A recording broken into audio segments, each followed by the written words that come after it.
My name is Joshua Lee, and I go to Jasper High School. Jimmy Kimmel, host of the Jimmy Kimmel Live talk show, decided to do a little social experiment. So he took to the streets of his local farmers market and asked seniors to take a selfie.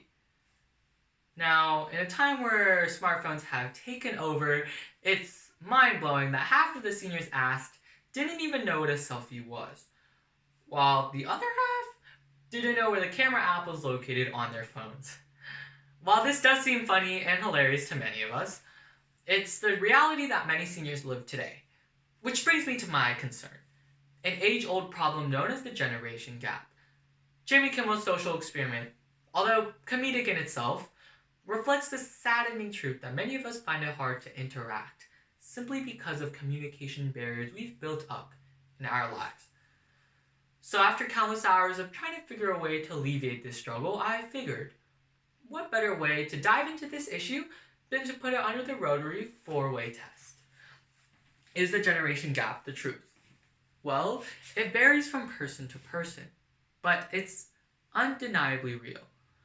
No matter how much we avoid it, we can't deny the obvious polarity between us and some older or younger relatives. Ann Longfield, chief executive of 4Children, a charity focused on children and families, states there's a growing between children and their grandparents at a rapid speed because our fast-changing lifestyles are limiting traditional forms of communication. 4Children in 2008 reported 4 in 5 children said they didn't feel understood by older people. Now, admittedly, it may be outdated, seeing as it's from 12 years ago, but how many of us can honestly claim we don't see these exact statistics taking place within our families and even ourselves today? The only lies are the misconceptions we tell ourselves and one another. Which brings me to my next concern. When asked if we're being fair to all who's concerned, the answer is a no.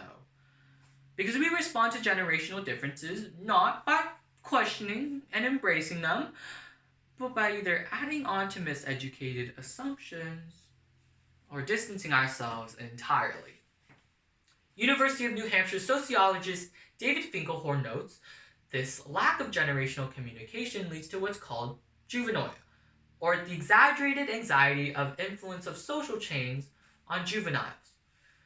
On top of that, many parents and grandparents have passed what's called the adventure window, their willingness to try new things and experiment with new forms of culture. Because juvenoia is combined with lack of experience in terms of social trends and is implemented, many older generations convince themselves that the good old days are gone, and anything new is plain out to be avoided because it's unknown.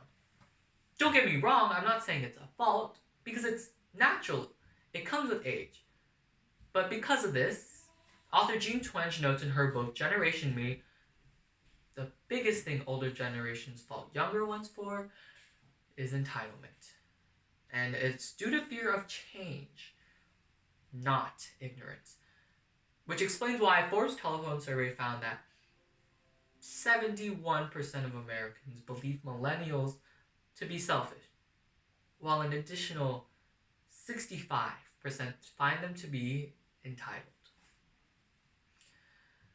Instead of asking, will overcoming generational differences build goodwill and better friendships, we must ask how it can build goodwill and better friendships. And in order to find out, we must focus on 2009 Pixar's children's movie, Up, which invites viewers to empathize with the main character, Carl. At the beginning of the film, it's easy to dismiss Carl as the grumpy old man, the retired widower who's lost his love for life. But as the film progresses, we see his heartbreaking montage of his former married life, which allows viewers to empathize and connect with Carl on a much deeper level. As the movie goes on, we see Carl open himself up to Russell, the junior wilderness explorer, when he's the only other person to keep Carl company. Now, while our circumstances in quarantine probably don't have us locked up in our houses with our family members 24/7, one way the Fuller Youth Institute suggests for us to take is by sharing stories.